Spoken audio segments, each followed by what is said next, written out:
What is up, everybody? How's everyone doing? Happy Friday. The week is over. Trying to get centered here. Hope you guys are all having a good Friday. Work day is over, hopefully, for most of you.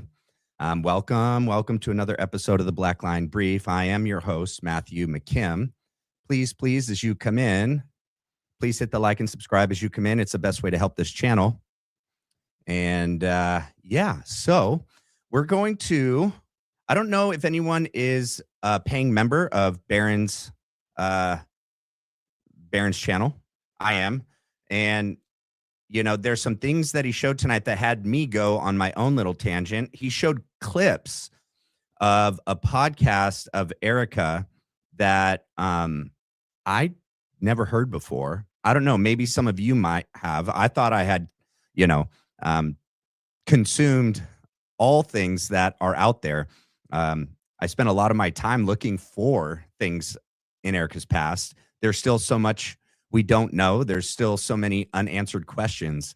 And there is more to listen to than the few clips. I'll also play a piece of Barron's show today where him and Daisy discuss a little bit. I also have some timelines of Erika's past that we're going to look at. I was thinking about what's the difference between what we're doing, and looking at Erika's past and why it matters what she did, like in comparison to Mitch Snow, right? It seems similar, but I don't know. I was wrestling with that. I'm not trying to attack her past. I'm just trying to verify the claims she's made. And I think that's the difference, right? People, instead of trying to verify any of the claims Mitch made, they just wanted to attack his past and only focus on the past and say that the claims don't matter. Okay, well, he's also not, wasn't married to someone who was just, the most political assassination of our generation. And I think it does matter when she's making current claims in regards to this story, whether that's Fort Huachuca, about Charlie's life before, the day of September 10th, and then everything after. It does kind of matter if there's a history, a pattern of dishonesty, and if she's still being dishonest to this day about things that we've proven. Because I don't think any claim that Mitch has made has been proven false yet. And listening to Barron, why him and Daisy kind of talked about it a little bit today about why they haven't come out completely, why Erika and TPUSA hasn't, officially denied being there. And I've kind of speculated on that in the past because maybe that's what Candace is waiting on, because it got brought up about in the chat in Barron's Live, why hasn't Candace posted the picture of Erika that has been alluded to at the Candle Inn Suites at Fort Huachuca? And maybe that's why they haven't come out with a statement saying she wasn't there. But they also, it goes both ways. But then it leads to the speculation that they can't, because if something does exist, that's probably why they're not saying definitively she wasn't there. So it kind of either way kind of points to her being there. It's suspicious. But anyways, all right. So we're going to look at her past. Another thing that I have pulled up that I wanted to look at, because a follower, a subscriber had reached out a long time ago, and I don't know what happened to her. I've emailed her back multiple times. She had a friend that was there at the memorial in Arizona and wanted to talk to me about it. And I've reached out and never heard back. But if we have time, I do want to look at the Channel 5 kid footage from inside the memorial, because it's not the same kind of footage that they showed us, the choreographed, edited final cut picture that they showed us online, live or whatever. This, we might be able to glean other things from it. And so if we have time, we'll look at that. But all right, let's get into it. Okay.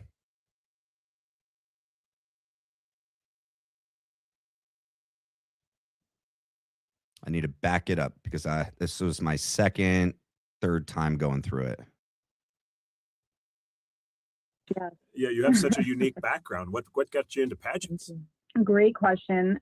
I had got something in the mail and received it, I think it was 2009, I believe, or 2010. I had received something in the mail and it was basically saying you've been nominated to, come and be, I don't know, compete for the pageant. And I looked at my mom and I was like, so we know right there that's a lie. Right there, that is a lie. And I couldn't do a better job. We got Daisy and Baron who can do just amazing research into this. Let's listen to what they have to say. We need to clip it and make it your intro. Oh, like your intro song. Gotta scoot forward a little bit.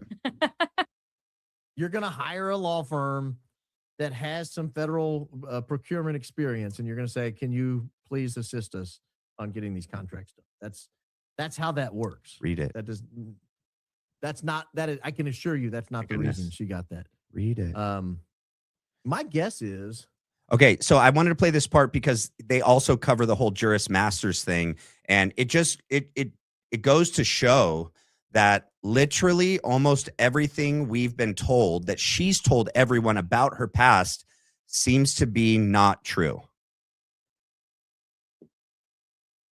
My guess is she was going to go to law school and either didn't get accepted or didn't make the cut or decided she didn't want to do it and probably converted the program, if I had to guess. Liberty has a law school, don't they? They have they apparently have a Christian leadership area that she got a PhD in. Yeah, they have a law school. But her degree was online. I saw that. Maybe they don't have an online law. Look. What am I looking at? Real quick. Because I'm not crazy. You see this right here? Yeah. What does that say? I can't see it. It's too small. Are you kidding? Liberty University Doctor of Education, EDD. Hey, Mystic, it's there. It must be a glitch on your end, okay? Maybe hit refresh or something, but your shield is there and it still says that you have that. So, yeah, let me know. Christian leadership, summa cum laude. Yeah, I see that. That's what it says. Yeah. She's not going to get away with it. And we're calling her a liar. Miss Kirk. Hey, I'm telling you right now. Got you into pageants? Here, hold on. Here it is. What got you into pageants? I want you to listen to this, and I want you to compare it to what you actually know of her life. And tell me if she is an honest person or not. So here, let me share the screen with you.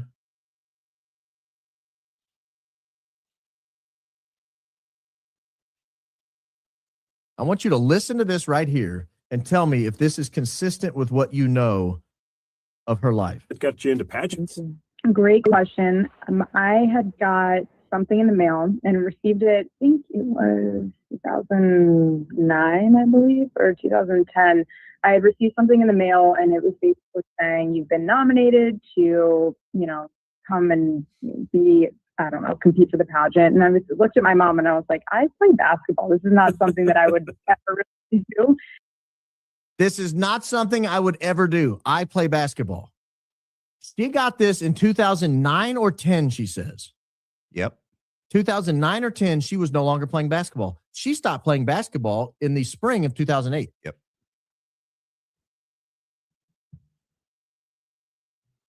So that's not her being honest at this moment.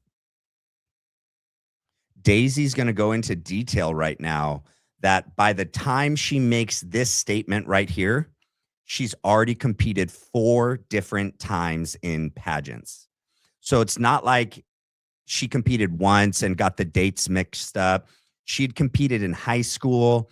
She'd competed 4 times, and Daisy's going to give out the dates and the pageants in which she competed in before this podcast and when she makes this lie. Why lie? about something like this.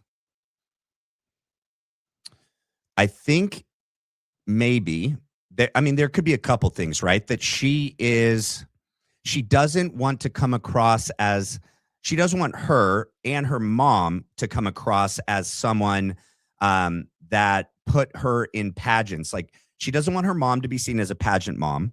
Okay. And she doesn't want to be seen as a pageant kid, right? Someone that pursued the pageant life in high school. And I think maybe even 8th grade. We'll have to look at the dates and her birth date and everything just to verify if it was like the summer of her 8th grade year or her freshman when it began. But Daisy and Baron are going to go into it, okay?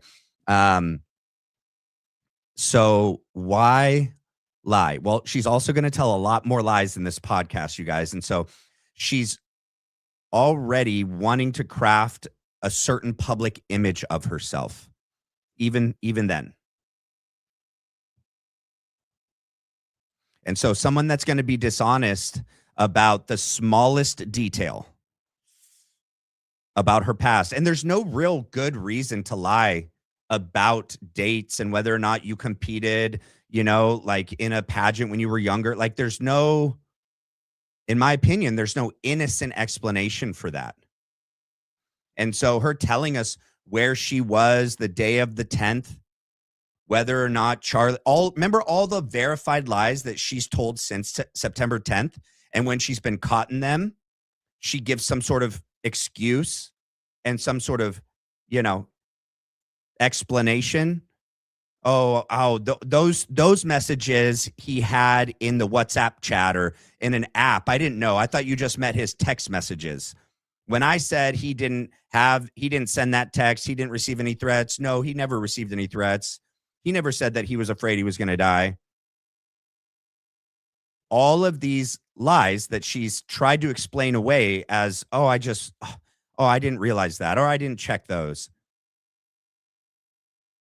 She's lying about it all. Already she's lying. I got something in the mail. I discussed it with my mom. That's not something I would ever do.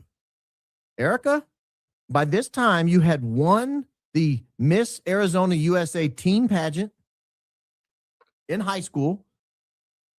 I believe you entered that twice and won it your senior year, if I'm not mistaken. So you'd already done 2 pageants in high school.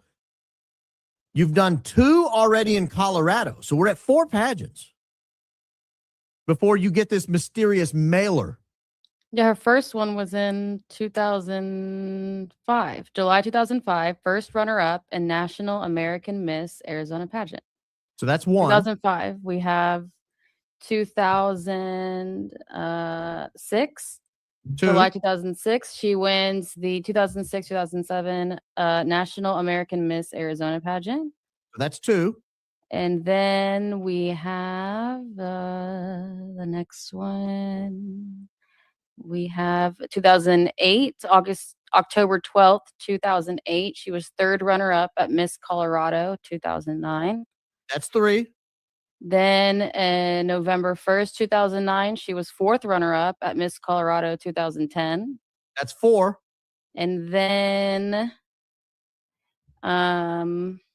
And also, just for note, in September of 2010, I found a Facebook post where she was talking to a previous Miss Arizona USA winner, like they were getting lunch or something. And then November 20th, 2011, she was crowned Miss Arizona USA. So she had done 4 before she supposedly got this thing in the mail and had a conversation with her mom and said, that's not something I would ever do. So prior to this podcast here, all we had was her saying, I got something, there's another podcast where she says, I got something in the mail and I talked about it with my mom. We talked about what the commitment would be. Well, you could kind of shade that to say, well, she was hiding, I guess, the fact, but she didn't overtly lie. Well, now she's overtly lying. She's saying, I play basketball. That's a lie. She no longer plays basketball. She hadn't in a year and a half by this time. And that's not something I would ever do, except that you've done it 4 times before you supposedly got this. But listen, it gets better. And my mom was like, just try it. It might be fun. Just try it. It might be fun. Just like going to say, go say hi. Go say hi to Charlie in line. That might be cute. Anyways, go say tried hi. it first time, ended up getting first runner-up, and then... Yeah, so, she's clearly lying. And then I just don't find there to be a good, innocent explanation for it at all. Let me see and make sure. Mystic, are you back? Are you back in the chat? Okay, it looks like everything's working now. All right, cool. Like, I play basketball. This is not something that I would ever really do. And my mom was like, just try it. It might be fun. Anyways, tried it the first time, ended up getting first runner up. And then you get bit by that pageant bug. And then you're like, you know what? I'll do it again. And so I did it again and I won. And from there, it turned into this amazing, fun, crazy whirlwind that actually turned into an amazing bonding experience with my mom. But yeah, that's kind of how it was, just kind of thing that landed in my mailbox. So that whole thing's a lie. And even the whole, it turned into a bonding experience because none of that setup is true. The letter coming in the mail, her not competing until this being her first time competing, all of that's a lie. She competed multiple times, 4 times previously, was a minor for some of them. Mom would have had to drive her. Mom would have had to sign her up. Mom would have had to pay. Mom was involved. Lori was there for all of it. Why lie about your entire past? And look at how she does it with such ease. And then, I think it really takes away the guessing as to what happened with Charlie. Think about this, you guys. Would you really think that the person you've met that you're physically attracted to, that is professing to be a Christian, you meet the mom's lying for her as well, most likely? Right? Lori is probably confirming everything about Erika. And we don't know quite yet how far back like Tyler's relationship with her goes. Did Tyler know her in these years? Would he even know whether she's lying about this? Or did, when she came onto the scene in Miss Arizona, would that have been the first time Tyler and her began their friendship? So how could there have been anyone to really verify or confirm or deny that she's lying to him? He would have no real reason to suspect that she had any reason to lie, because some of these things are so trivial. Like, oh, I competed for the first time when I got this letter in the mail. Okay. Why would that wouldn't even register, I don't think, on anyone's radar, especially Charlie, to think that this person's like a full-blown sociopath, narcissist, pathological liar, that they're so good at lying. They lie about everything, that maybe even some of the things she's been telling lies to for so long, she's not even really consciously aware that those are lies, because she's told them a million times, that she's even bought her own false history about herself. That it wouldn't even have raised an eyebrow for Charlie. But as time goes on, and he was wide-eyed, early on, he was still like young when he met her. He hadn't had any other real experience to that time. But I think once married, and then I'm going to play another clip. I think it is in Barron's, where he speculates as to the reason why she might have disappeared during her pregnancy. And it has to do with the comment that comes up here in a minute, and I'll let it play, and then I'll play his response to it, and then I'll give you mine. Because it's just such an obvious lie. Coming from the world of basketball, and I've talked to so many competitors who, they've transitioned from, let's just take basketball as an example. And remember, she had already stopped playing basketball in 2008. So she was even lying about that timeline. And we know that when she was in Colorado, and like there's literally what Daisy and Barron and others have pointed out, the times in which she said she's at this place or at that place or doing this or that, they're lying. She's lying about it all. Or maybe volleyball. Right. And, they got that piece of mail and they were like, hell no, this is not me. I'm a jock. It's not going to happen. I'm not a pretty girl. What made you make the jump? Great question. And I wonder if the jock part of her background is also part of this false narrative. Not that she didn't play, but Barron went over her timeline in a different episode of his where she didn't really get that much court time. She didn't really play. I think it was college when she said during that whole year, the season, because we see that she was aiming to date professional or semi-professional athletes. And I'm not sure if she did that whole portion of her life to try to have something to relate to connect with these future men that she was going to date and even be engaged to. Similar with her college story and what she said she majored in and studied wasn't even offered at that time, so that she could then have that part of her history to relate to someone like Charlie. I had started a nonprofit called Everyday Heroes Like You when I was in high school. And my mom had told me. Do you guys know any high schooler that has started a nonprofit? A big one. A nonprofit that ends up like partnering. Is it that one? I mean, there's so many things, man. Or was it the Romanian Angels one that partnered with the military? I think the Romanian Angels one did that, but Everyday Heroes, regardless. Okay. I'm sure we could find a couple people maybe that have started one. Probably not one that got big or got recognized. Most high schoolers aren't starting nonprofits.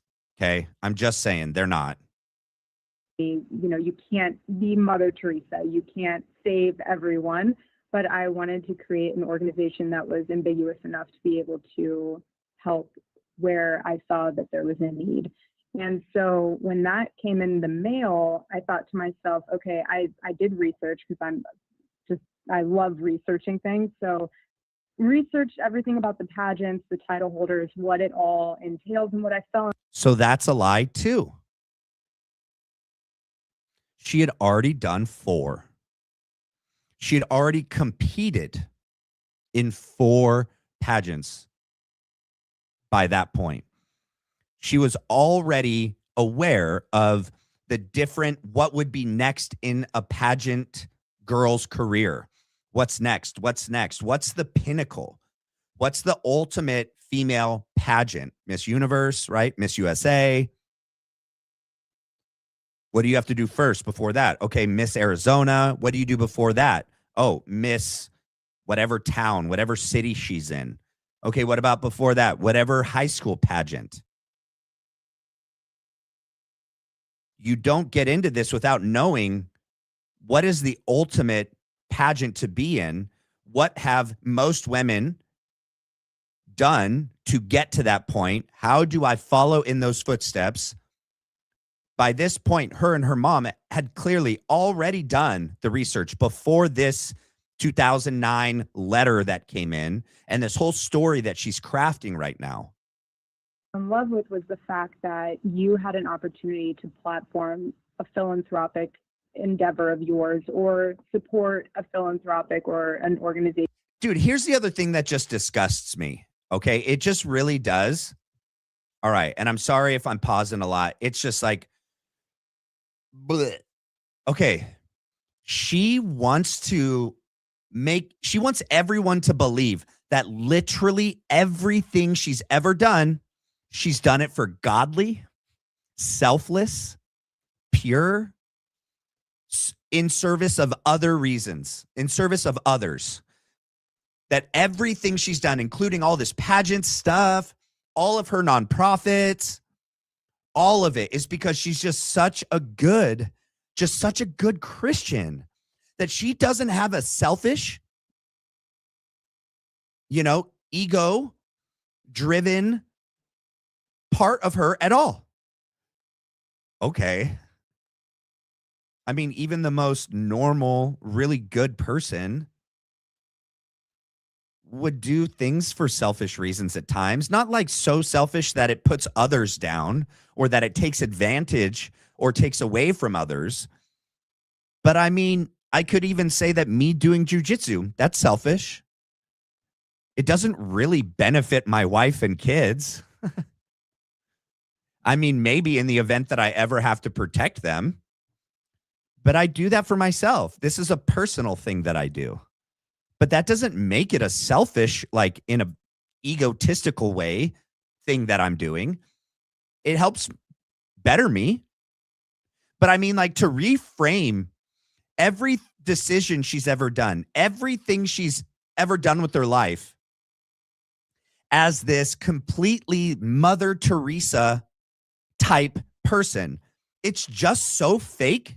It's so fake that it's so obvious that how could anyone like this person on the other end of this phone call interviewing her not go like, are you for real trying to sell this to me right now, that the whole reason you got into the pageant business at all was just philanthropic? You only did it because of the access it could give you to then serve everybody. Okay, so then what about you going on all those like dating shows and being on TV and being in that movie, something November, Renaissance November or whatever? What about you being in that music video?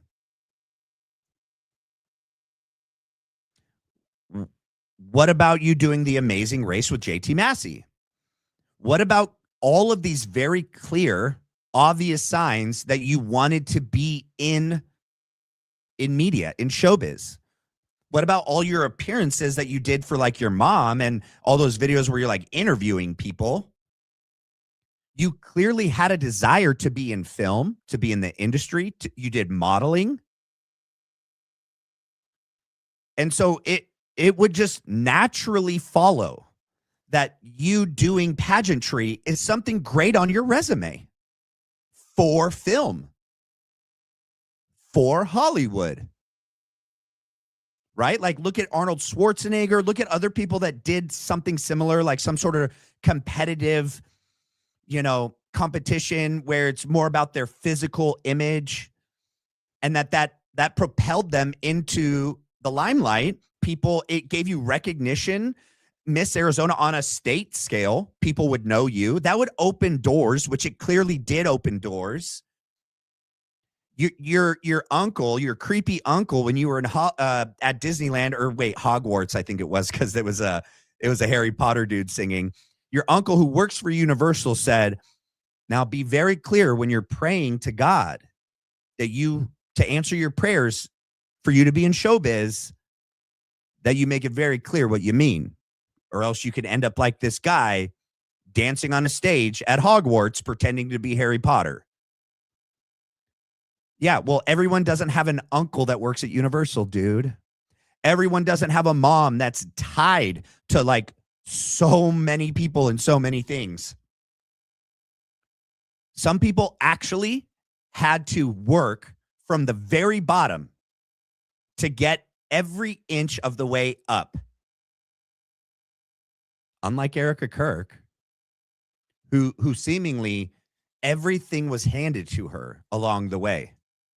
Not that she's not pretty. Okay. Not that she has some talent. Yep. It's hard to get in front of a camera and with a mic and do a lot of the things that she's done. Yep. She's got talent. Yep. No doubt. But more talent than whoever. Pick someone, that's tried to make it in this industry. Even her meeting Charlie, was that really organic? Did that just happen? No. 3 opportunities her mom and Tyler Boyer tried to get her and Charlie to innocently just, bumped into you. Oh, sorry, sir. And she'd caress his arm. Oh, sorry, didn't see you there. Oh, who are you? Oh, I'm Erika Fransve. You maybe have seen me, in pageants. Well, good to see you. See you later. Oh, I almost saw you in Israel. Yeah, you were across the way in line. BS, man. Even her meeting Charlie was handed to her. It's nuts. But she's going to sell things to us here that like she didn't even ever think. It never crossed her mind whether she was photogenic. Okay. I mean, are you stupid or are you just a liar? You don't come across as totally stupid, but you definitely come across as a liar because you have two eyes. You look in the mirror. You get dressed every day. You put your hair on together. You get done up. You were in a music video. You were in pageants. Oh, I never really thought how I would look. Your mom didn't tell you. Your uncle, your friends, people in your family didn't say like, you're gorgeous. You should go into show business. Give me a break. Oh, watch, listen, watch what she says. That is, you know what? It's one of her things that she does now. I've never really thought of that. That is such a good question. Oh my gosh. And I still haven't figured out how to make my tabs behave. My tabs at the top of my screen. That you were really passionate about. And to me, that was what was so exciting, was that opportunity rather than the photo shoots and the gowns and the clothing and all that other stuff. So to me, it was more of an opportunity to take those 365 days to be able to make a difference rather than, overbook yourself with all the other things. Barf. Blech. Blech. She's lying. Okay. It's okay to do it for your own reason and also be like, yeah, and it's a benefit that I also do like to serve others. And I also get to give back. But no, she's saying that is the entire reason why she was interested in this. It's so ridiculous. Did you know you were so photogenic? I mean, a lot of times when you play a sport, I mean, the only time you see a picture of yourself is in the program, but now you're out taking pretty pictures. You're sweet. That's something I actually never really thought about. Do you guys really believe that? Do you guys really believe that in this day and age, a good-looking woman that has received so much attention based on her looks had actually been in pageants and was a runner-up and placed in them? And at this point, it's after Miss Arizona. It's after she won. This is much later. She still wants to sell the, like, no, I honestly never thought of that.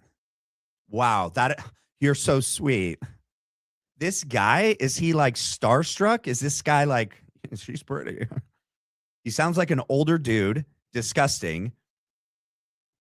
What a fluff piece. You can't be like, Erika, come on, man. Like, come on, for real? You'd never looked in the mirror and were like, dang, dude, I look good. I should compete with these looks. If these looks could kill, I think they did.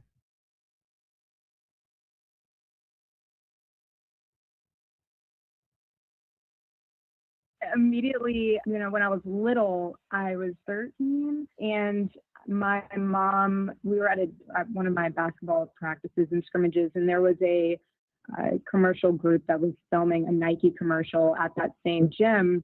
And Baron and Daisy didn't play this part, but hey, internet sleuths, we need to look up what year she was, how old she was, what year it was when she was 13, what school she might have been going to at that time, and see if she actually was in, now I can't remember if she actually ended up being in the photo shoot. I should have kept it playing. Hold on. Hold that thought.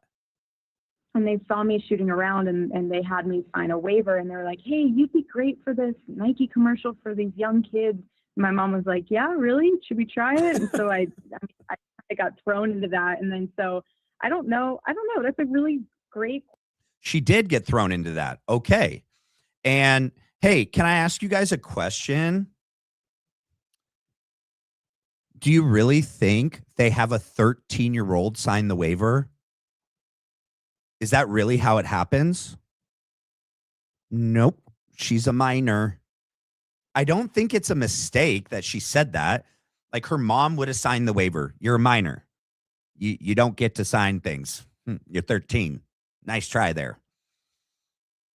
Oh, but you really think it was just some accident that Nike was shooting there when she was there? Oh, we didn't see Nike over there. Oh, hi, Nike. This is my daughter, Erika Kirk. Look at her jump shot. Oh, you want me to sign? Sign where? I'll sign it. Give me a break.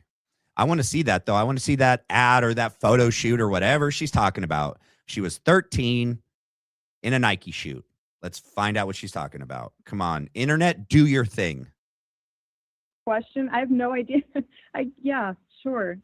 Photos are fun. You're like, I don't think so, but hey, we'll go with it. Photos are fun. Yeah. So you go from Regis. I want to see. So it says Miss Arizona USA 2012, how she started. It doesn't say this guy's name. Maybe in the description. Let's see. In the description, Tim Tialdo. Well, I mean, I'll have to look this up later. That might just be the guy posting it. But it could be the guy that's actually doing the interview. Where is the actual full on? Okay, I'll look at that later. I'm not going to do that with you guys. I'm sorry. But this guy's like laughing and like with her. It's pretty disgusting. To his Arizona State, you double major in political science and international relations. Nope. What exactly was your career path? What did you really want to be at that time? Right. So when I had first started going to college, my original degree was entrepreneurship, and I think that's the thing she lied about. I'd have to go. Let's go over here. Let's see. Is this one where? So Liberty University, Doctor of Education, or that's currently. So we need to go back. Regis. God, why is it so blurry? What does that say? Oh, there we go. Wait. I can't see it. It's too small. Yeah. And Are you kidding? Can you unhighlight it? Oh, there we go. Liberty, Doctor of Education, Christian Leadership, summa cum laude. Okay. But it doesn't say honorary. And I think that's what they were. So her Jewish master's degree is 1719. Oh, I need to go back now. When you made it bigger, Daisy. Hold on. I want to see the bottom because that's Loyola. I can't see what's down right. Hold on. Right. Man, this search bar. Oh my goodness. All right, hold on. Let me hit play on this other one and then I'll fix it while you guys are listening to her. it was because I got to watch my mother just break through so many glass ceilings to the point where there was just glass on her shoulders. And she has had her own company for over. Do you guys know of many Republican conservative Christians that talk about a glass ceiling when referring to women in the workforce? I really don't. And there's nothing wrong with the phrase, but that phrase was a Hillary Clinton thing. I mean, that's when I heard about it. That's when it was massive. And this is after that. I mean, it just goes to me to point to kind of really where her and her mom kind of lie politically, religiously, personally. And then you look at their lives before and hers, it doesn't really line up with raised Christian, cradle Catholic. That's like you're born into it. It's not that you were a practicing Catholic throughout your life. And, you know, saying that there's so much glass on her shoulders. Okay. This is also just part of the lure of her, like, almost, it's why she can do everything that she's doing, because her single mom did all these amazing things, and she learned from her. It's just, it's very, very strategic in this whole image that she's crafting for all of us. But it doesn't fit with the image in which we were told about, and I think that she presented to Charlie, right? A totally different, like, yes, I will be a stay-at-home wife and mother. It's what I've always wanted. It has been my dream. I agree with you. She was a yes, Charlie. That's what she was. Everything Charlie said, like that, and that's all she had to do was mirror him. That's it, dude. A beautiful girl that wants to trap somebody, an innocent man that's going somewhere. All she has to do is ask a lot of questions and then mirror him. Yep, that's what I believe. Yep, 100% agree. Totally. The woman's role in a Christian family is to raise Christian children. I agree with you, Charlie. What about your mom? What did she do? Not that. But don't worry. She taught me everything about other things. It just doesn't match. But I mean, all she had to do was just give him that reflection of what she wanted him to see. And all he had to do was be naive enough and a human dude. Like, come on. He wasn't Christ. Like, he's a dude. So, like, pretty lady, interested in me, saying all of the right things, you know, probably went to Fort Huachuca and got all the training with, you know, Christian sayings. Like, she knew the things to say. Is it really that hard to stretch your imagination and go, like, it probably wouldn't have been that hard to dupe him, you know? And I don't think we're the only ones that feel that way. It seems that Candace is coming out more and more that that's exactly it. And when we get back to Barron in a bit, you'll see that's what him and Daisy think too. 30 years, and she's worked with all different types of companies, ranging from, you know, like large, massive companies to Department of Energy and DOD and everything else here in DC. And for me, just watching that, it really inspired me to be able to understand that, hey, I come from a bloodline of entrepreneurs, even with my dad's side of the family. So I thought that my original route in school was to learn about the business side of things and being an entrepreneur and all that stuff. And then my computer is straight up making me so mad right now. If I could show you what my tabs are doing at the top, and they're like hiding from me and it won't let me just click on them when I want to stop. Holy smokes. Ugh. Who talks about their family like bloodline? Elites. Elite people do. You would say like lineage or a family history, you know. I've never used the phrase when talking about my family's history. Okay, and maybe, look, guys, don't hold the hate. But I mean, on like the average person, in my opinion, doesn't refer to their family's history as like, I come from a bloodline. A bloodline. But you know who does focus a lot on bloodlines? Royalty. Okay. Elite families that intermarry with one another. Very wealthy families that keep their money in the family. They make sure that they know about their bloodline and they keep it how they want to keep it. And so I just, that's just a red flag. Like, she uses certain words sometimes that I'm like, The average person doesn't use that phrase, that word. People like Terrell Farnsworth and Tyler Boyer, they do, though, when talking about their 7 generations of LDS families deep. We were some of the original settlers in Arizona, LDS settlers, which we can do a deep dive on that. A lot of the people that left Utah and started LDS people that left Utah were a lot of FLDS members in that time frame, that the time frame in which Terrell and, well, maybe not so much Terrell for sure, but I know for a fact Tyler Boyer, that he's saying, so like 7 generations, like original, Arizonians. Well, when the Mormon Church changed their official stance on polygamy, there was like a schism.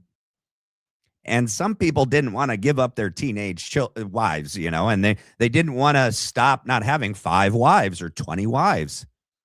And so they found other places to go. Arizona's one of them.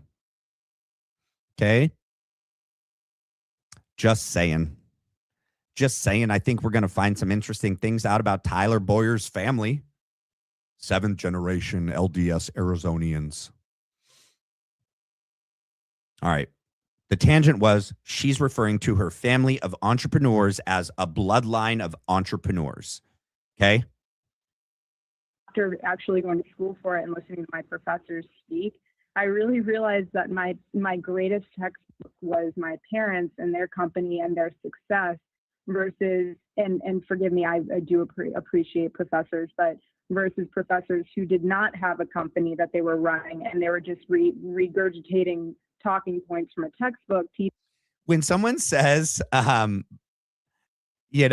statement that she just said, but I did respect my professors. However, they're just regurgitating words from a textbook. They don't have real life experience in business and running a company, but my mommy does, and my daddy and stepdaddy do. So they're the real ones that taught me. Yeah. I mean, she does come across to me as a very difficult student. Someone that knows everything already, it's very hard to teach them anything. Trust me. I work with kids. They know it all. And so I just saying, man, like, she's talking about her professors at university, and most business professors, they also do run businesses. They also are successful business owners. That's kind of part of their resume and experience to come and work at a university. It's not like they just graduated from, with a bachelor's degree in business. Most of them did graduate with degrees, but then went out and were very successful businessmen and women, right? Went on to get their MBA and then came back, or maybe even a doctorate. I don't know what that is, but she's like, I don't listen to, I respect them, but I don't listen to them, because we all know those two things are mutually exclusive, right? Like, if you can not respect someone, and come on, dude. Teaching me about how to run a business versus hearing from my parents. So after I had left Regis, because I was no longer playing basketball, I actually took a side route and went to Loyola Marymount University in LA to pursue modeling, and changed my career path, if you will, when I went to that university to political science and international relations, and then stuck with that through ASU. So speaking of political science, and maybe I'll tie this into the pageant world a little bit. You competed in 2012. Obviously, a little bit different time for pageants. It wasn't completely different, but things have evolved. I feel like it was the glory days. It was. It was definitely. The Glamazons still roamed. it was a glamour time. It was, ratings were higher, et cetera. Trump owned the whole deal. But I guess, from what you see. And that's the other weird thing, right? There is a connection with Trump in this as well.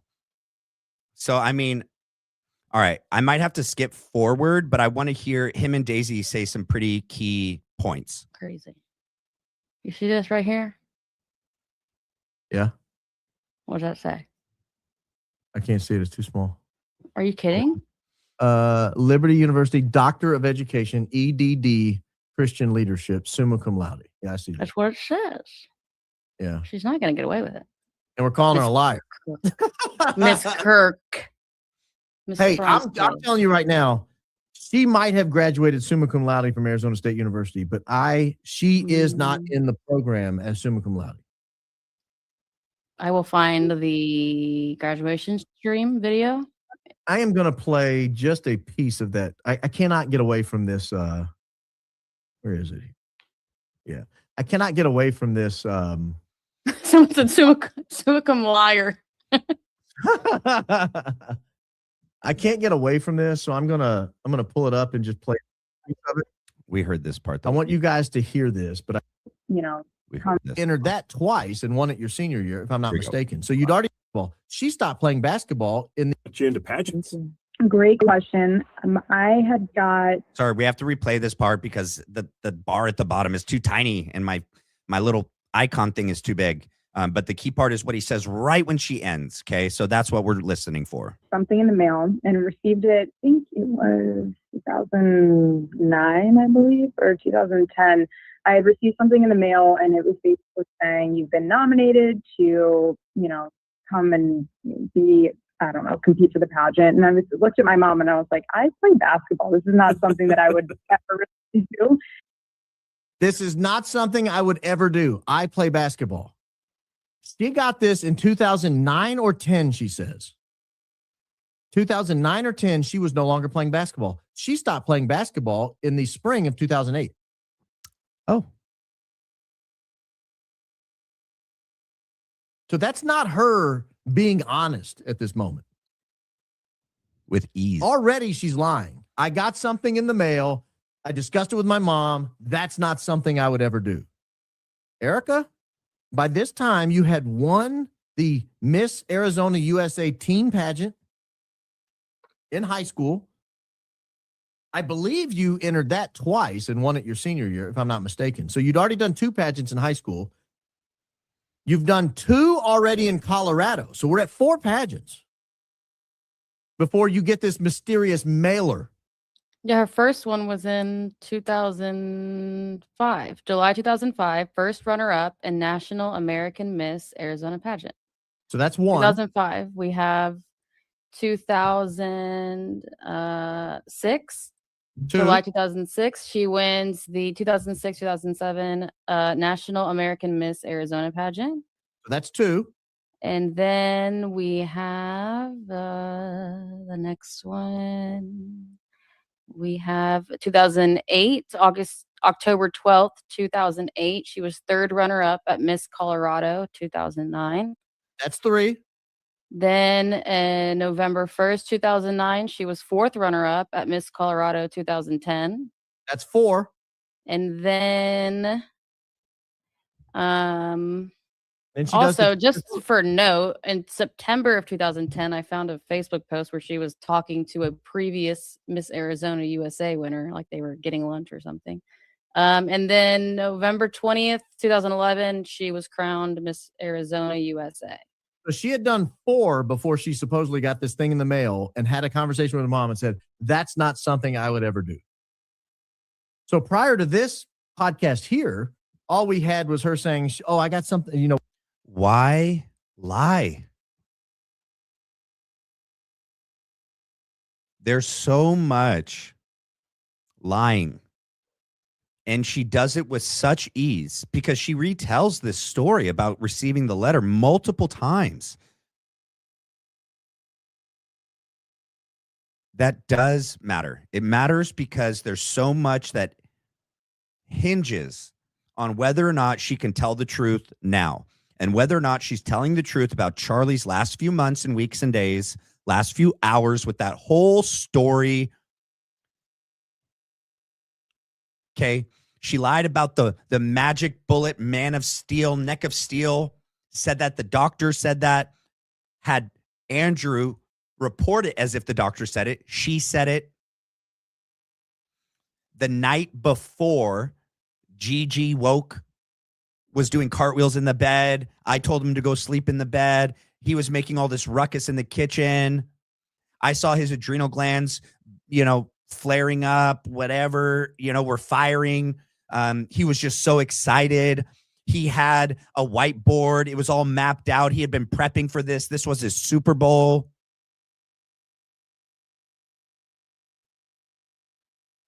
Literally all of the things that, Charlie told me, that he wanted me to run the company. Everything that she's saying, that there literally is no other witness there. No one else can verify. Sorry, Gigi and the little boy can't. I don't know what his son's name is.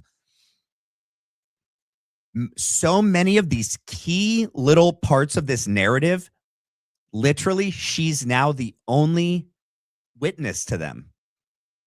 It was things that Charlie said to her alone, or that she said to Charlie, or that she witnessed with Charlie.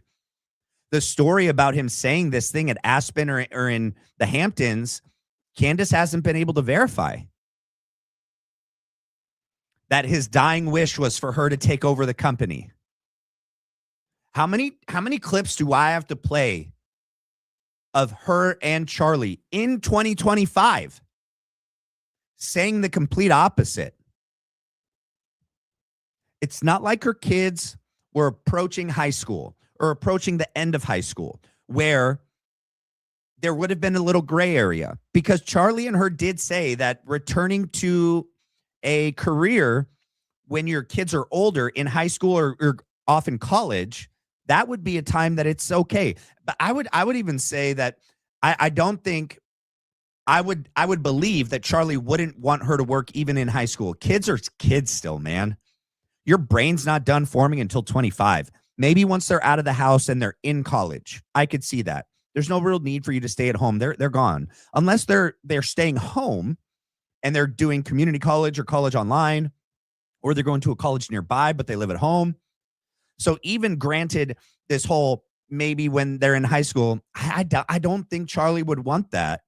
Even then, there's all of the practices that you would take your kids to, the sporting events, because like she's a tomboy. She loves sports. He did love sports. So the kids would be athletic. They would have them in traveling teams, competitive teams. They'd be in high school playing for the sports team, probably a private Catholic school. She would have a lot of responsibility still, even in high school. Kids' beliefs are still being formed all the way into their late 20s and even past that. But I mean, high school is still such a pivotal age that I would say, I think Charlie would agree, the mothering, the Christian mothering isn't done yet. And so I can't even grant that to her. Honestly, I can't. But even just what they said about it, what they've said publicly together, was that the role of the Christian mom and wife is to stay home and raise the kids if you can afford it. If you live in a household where the husband brings in enough money, because it's a gift, it's a blessing to allow your wife and the mother of your children to stay home and be present. It 100% is, regardless society lies to you and says that it's not. And he believed that it was, and it is, and it's so important. So no, he wouldn't have said, yeah, go ahead, take over for me, sweetie.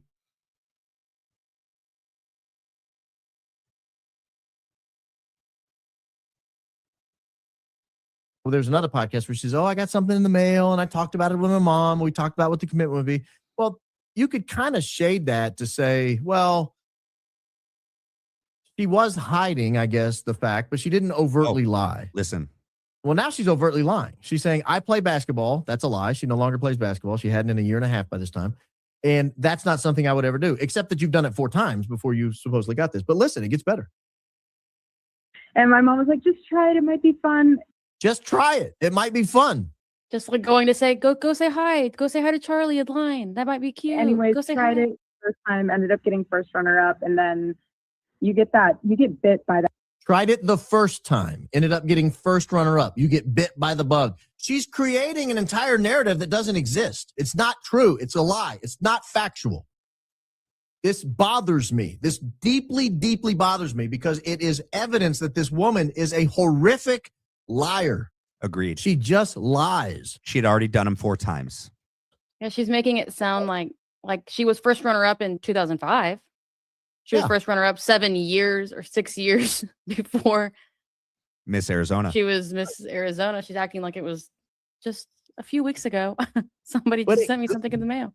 But it goes right to the heart of, is this woman able to be trusted when she says where she was the day before Charlie Kirk was assassinated or on the morning of? No. Well, Erika said she was with her mom. Yeah, but Erika lies. And she's been proven to lie after the 10th as well. We just talked about a few. Erika said she wasn't at Fort Huachuca. Erika lies. Erika's a dishonest person. She's a liar. That pageant bug, and then you're like, you know what, I'll do it again. And so I did it again, and I won. I won? So you're telling me the year before she won, she was not first runner-up? Do you remember what she finished the year before she won? Miss Arizona? Yeah. Hold on, I want to get to the next year part. before, she was 4th runner-up at Miss Arizona. So 2005 and 2006, she did an Arizona pageant, and then in We already honest went over person. I'm not even going to play the rest of them because it some of this stuff is just shameless. that. Worse. All right. I'm not going to sift through it. We'll be done using Baron. Everyone say goodbye to Baron. Say thank you, Baron. Thank you, Daisy. If you guys don't know who Baron is, I mean, you should by now. Go over to his channel and subscribe. Okay. But he ends up referencing a very key point, right? That someone that is worked so hard to craft a certain image of themselves and so dishonest about themselves, could it be why there are no, that I know of, if you guys know of any, let me know, actual public images of her pregnant? And what's been bad is that leads people to believe that she was never pregnant. Well, no, not if she just never wanted anyone to ever see her fat, or she never wanted any picture of her ever taken with a belly or with swollen ankles. Pregnant women aren't fat, but someone that cares a lot about their self-image would see it that way. Okay? Because like, look, let me see if I could pull this up. This is how I know for a fact Charlie's kids were real. All right? 100%. This is how I know.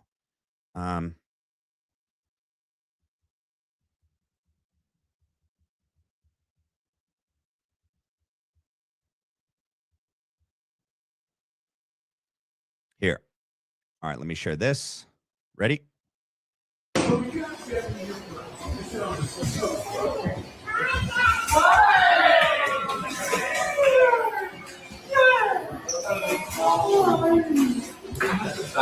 That is the best.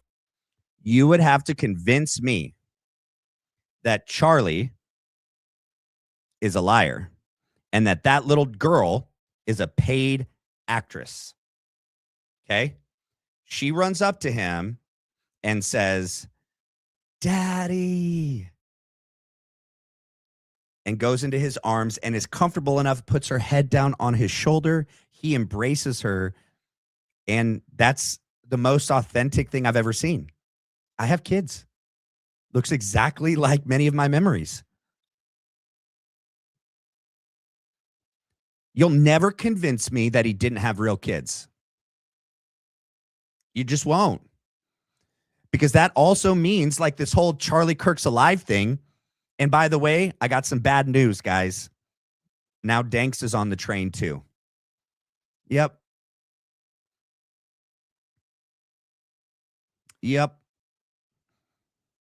It's crazy. It's crazy. But so, because to me, the reason why that thing is such a disgusting lie, it attacks Charlie's character. It does. Because that means the image that he crafted and created for all of us to see was a lie, and that he would be okay with that. That he would present this false image of who he was. to convince us, to trick us. I don't need to have met him personally. I don't. He doesn't need to be my personal friend. I've watched enough, thousands and thousands of hours of him publicly, that, in my opinion, that's an authentic, genuine person being themselves in all of those moments and in all those spaces. And to tell me that he faked his death, is alive, running the show, calling all the shots, or that he didn't really have kids. Tell me another way to look at it that doesn't attack Charlie's honesty, integrity, who he was. It does. It totally slanders him, 100%. And so anyone spouting any of this nonsense to me is not a true believer, man. And a lot of the people that are saying this,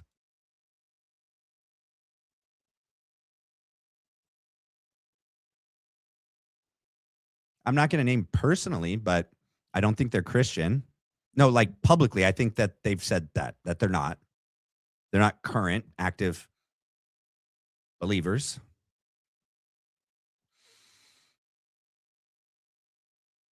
Yeah, I know.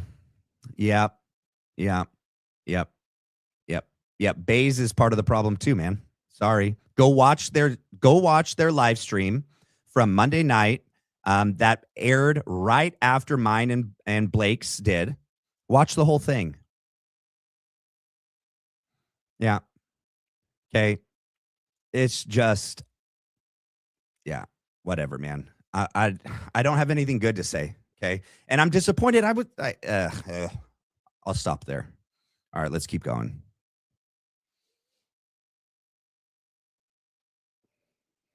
See today, and how political correctness has seeped its way into the pageant world. I guess, what are your thoughts, for somebody who has studied and kind of is part of the political world in some way? The thing that's really interesting about the pageants these days is I feel that it's almost turned into, what is your story? Which is fine. I understand we all have a story. We all have a testimony. I think it's very important. I'm not misconstruing that.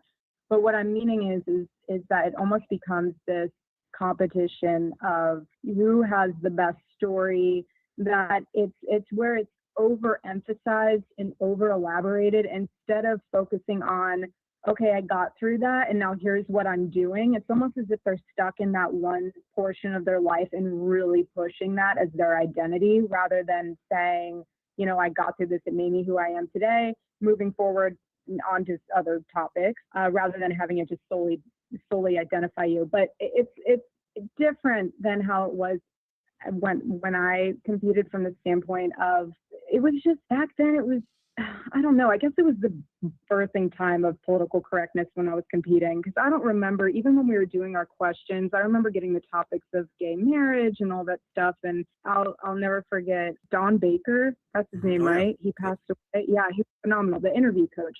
And he would always say, think and you die. And it was like the best thing that I always held on to, because it was like, when you're asked those questions, whether that's about gay marriage or your political views or anything like that, I noticed that a lot of the girls who had not the most successful careers, but the ones that have furthered themselves were the ones that didn't have these, set responses to those questions. They were ones that were like, you know what, this is what I believe. This is what I was raised with. These are my values and my convictions, and this is what I stand on, versus like, let me try to use this as a platform to influence you and have you feel bad for me and be on my side with something. So I guess all that to say is, back then, I think we just owned it. Like, we weren't afraid to say something that would put us in a box and we wouldn't be able to be the pageant title holder that we wanted to be. We just kind of voiced our opinion in a way that was polite, but also very firm in what our... I wonder if we can find any of those events and listen to any of the statements she made back then. beliefs were unwaveringly. Yeah, and I think, to expand on what you said, I have had a lot of girls approach me and say, I feel like that if I don't have a story of adversity, that I've been through some terrifically or horrific challenges in my life, that I don't have a chance, because a lot of them are like, I haven't had a terrible life. I've had good parents. I had a good upbringing, we're not broke. I haven't, been in a car accident, or, I don't have this skin color, and, and they get, they almost get depressed about competing because they're like, I just don't think I'm going to be able to go anywhere because I don't have that. Well, and two, it's a marketing thing. I mean, I think back then when Trump owned the pageant, it wasn't sure ratings were a priority, but we already knew we would get the top ratings, so we weren't worried about that. But now I think the day and age that we're in, we already knew we would get the top ratings, so we weren't worried about that. Especially with, and I'm like, okay, what was the standard response? Is that she said she didn't do think or you die, or thinking you die. So don't think. So don't think, just bleh, just bleh. With IMG that owns a portion of it. I think that too, they have to be very cognizant of their demographic and the type of clientele and customers that they have to serve with their. All right, I just noticed the super chats are getting piled up. So let me take a second and let's read some of these. Okay. Mystic, thank you so much for your super sticker. Bree baby, thank you so much. Black Line fam, showing up and showing out again. Love you, fam. Matt, keep kicking. But thank you. Super sticker, Mystic, thank you. Renita Sophia, thank you. Super sticker. Mystic again, thank you. Where are we at? Glenn Coco, thank you, Glenn. Jim Bear, thank you. 300 people watching. Let's get those likes up so the algorithm pushes this stream. I agree. Let's see what are we at? Let's see what we're at. Give me a second. I had to refresh.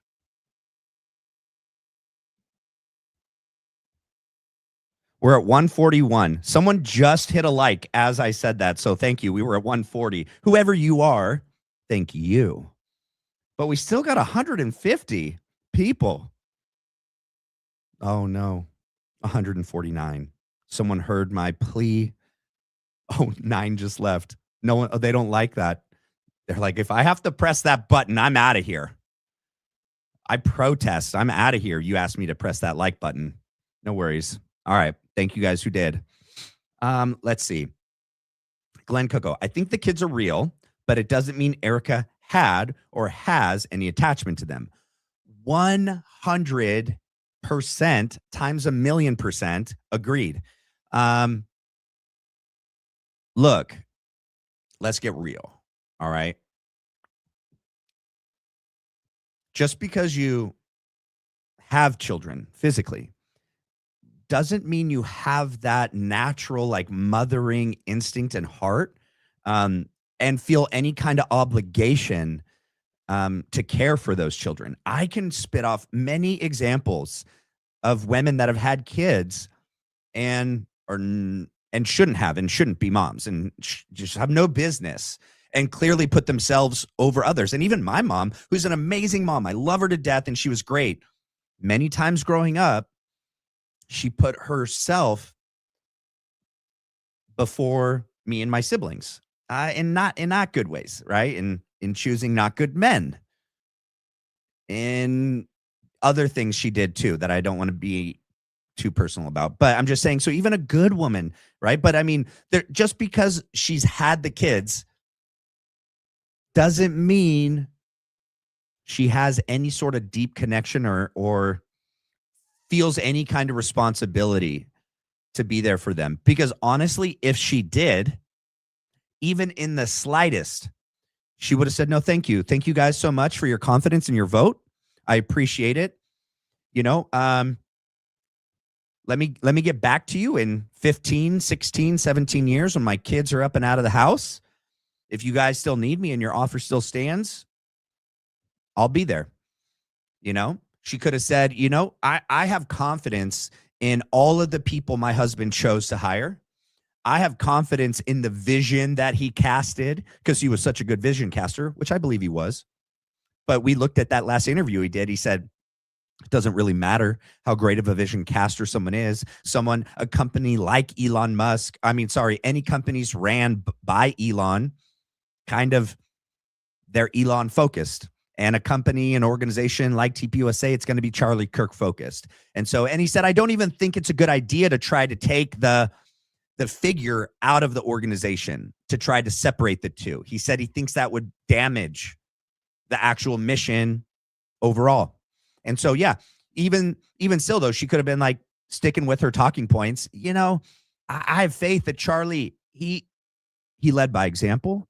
He picked extremely talented and intelligent individuals. He casted the vision that he wanted TPUSA to be. It's going to be in good hands. It's going to be in really good hands. And so I'm going to do my number one responsibility to myself, to God, to my kids, and to Charlie. That's truly honoring Charlie. I'm going to raise my kids. Plus, I don't need a job. Financially, we're good. Charlie did everything he could have done to prepare us and to prepare his kids to be fine without him. Okay. And so she could have just said, thanks, but no thanks. But she didn't. And so that right there was like the first sign for me that the statement Glenn just said, 100% agree. All right. Next, we got Sonia Moore. In the end, only a few will be left speaking the truth. It's disappointing, but I'm not surprised. Stay strong. Don't get discouraged. Yeah. And I think that's in response to my statement about, okay, look, I'm not going to apologize for who I am. Okay. I'm very blunt. I'm very honest, but I'm not going to attack anyone. I'm not going to like throw any ad hominem personal attacks at someone. But if I question someone's integrity and honesty and motive based on things they're doing and saying, that's just a fact. I mean, that's my belief. That's my opinion based on what I'm watching, what they're saying and what they're doing, and what the outcome will be. Because the outcome is almost just as important as the action itself. And implying and straight up saying, which they did, go back and watch the stream. Plus, I have personal experience with a couple that lied directly to me. Okay. And so that does that for me. I mean, like, dang, all right, strike. And now, like, attacking Blake and me after our live, like, okay, strike 2. Oh, Charlie's alive. He planned all this. They agree with Jesse. Jordan Henshaw, strike 3. That's just me, man. But no one's got to, everyone doesn't have to buy into what I buy in. Everyone's an adult here. You have your own brain, your own set of logic and reasoning, and follow you, man. I don't want anyone to follow me just because I say so. I'm not saying so. This is just a space that I'm creating and that we've all enjoyed to help create and grow. That I'm just saying what I think and what I feel and what I believe. That's it. That be it. And so, yeah, I agree, Sonia Moore. But Blake is holding out too. He's still with it. He 100%. Barron is still holding, even though he's riding the fence. Oh my gosh, he's riding the fence hard. But at least he's not the whole Charlie's alive. At least he's not Charlie's alive thing and trying to exonerate TPUSA and Andrew Colvett and Blake Neff and Mikey McCoy and Erika Kirk is such a daisy. They love Charlie. They could never do anything to hurt Charlie. Get it out of here. Get out of here with that. M, what up? If you guys don't know M and you're on X, you need to go and follow M. I'm always reposting her stuff. Okay. I'm liking it. I'm loving it. And I'm reposting it. All right. And she's a true believer as well. All right. And we need to support one another, that are honest and true to what they believe and that they're using whatever platform they have to speak what they think is the truth. Okay. Oh, wait. Oh, you guys. Okay. I'm going to show this and then I'll say what I got to say. Syncopated. It was me. What was you? What was you? Syncopated. Because I don't know what that would be in reference to. It was me. It was me. It was me? No, I'm just kidding. So, you know, look, people are human. Content creators are just normal people that created a channel. So they make mistakes, they're flawed, and they're not perfect. So you don't have to follow someone because you need to believe every little thing they say and do. However, I do think there's some things that, like, once someone crosses a certain line and it, like, for me, and it's like attacking Charlie and it's trying to exonerate Erika and TPUSA, like Jesse's statement, and he wants everyone that's investigating them to just stop. That's his intention with this whole manufactured martyr. But, you know, Barron saying good things about Jesse, I get it. He's a lawyer. He's being tactful and nice. But I mean, at the same time, like, he could have just said what I just said. I mean, he doesn't have to say what I say. He's his own man. Walk your own path. But I mean, like, you just say, like, he doesn't think that it's a good thing, right? He doesn't need to make an excuse for him that Jesse himself never said. Like, oh, he's doing it to prove how ridiculous the FedSlop narrative is. Jesse's never said that. That's not his intention. Okay. But then today, he said, I have no problem with Gary. Gary Melton, Paramount Tactical. Hey, I got nothing bad to say about Gary. I don't agree with him, but I got nothing bad to say. And I'll just show you guys this because this is nuts. This is how I know that something is afoot. Okay. Something is afoot.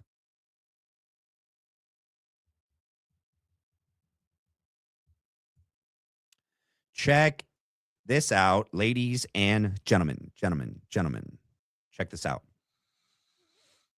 Okay, let me make sure you can see it. You can see it. All right, this is the whokilledcharliekirk.com.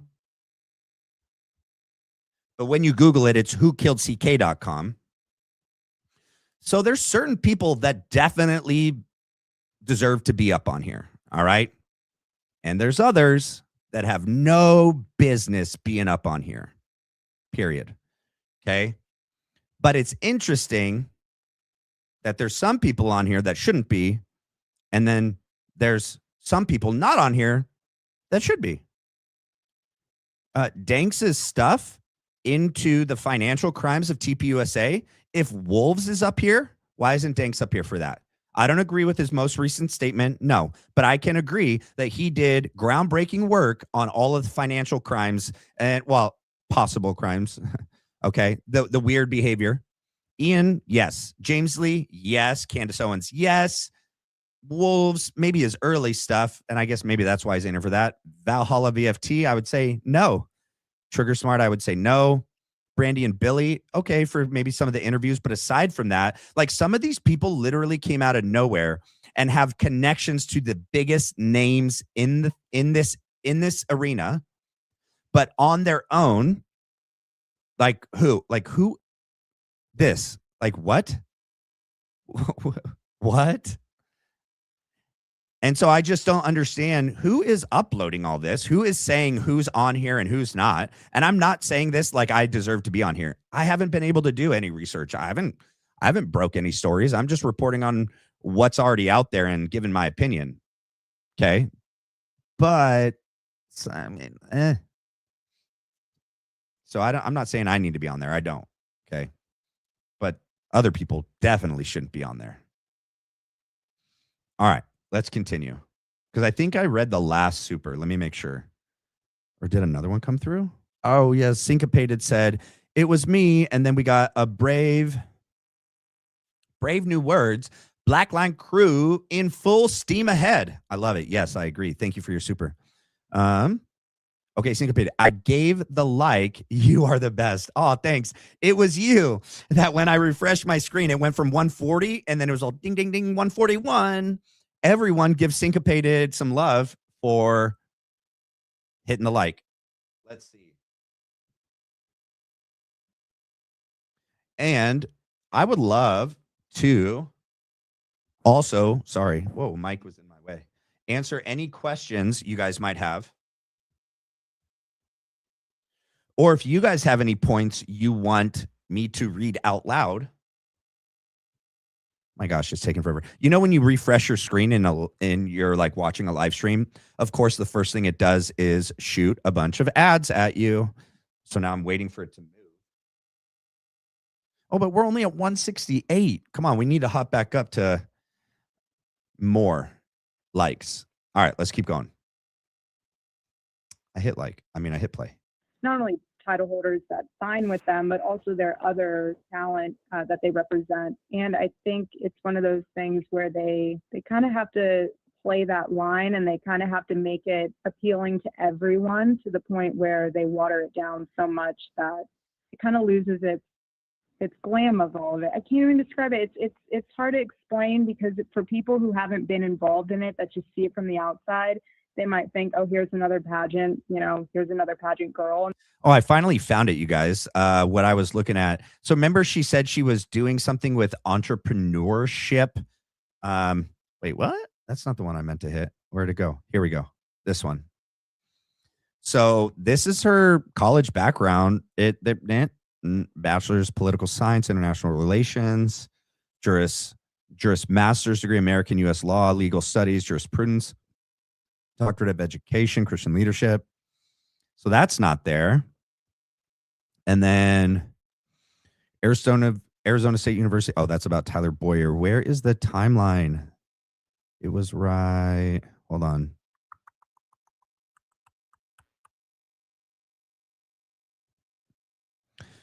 All right, 2013. You guys can see this, right? Let's read this. Oh, it's not big. Let me make it big. Sorry.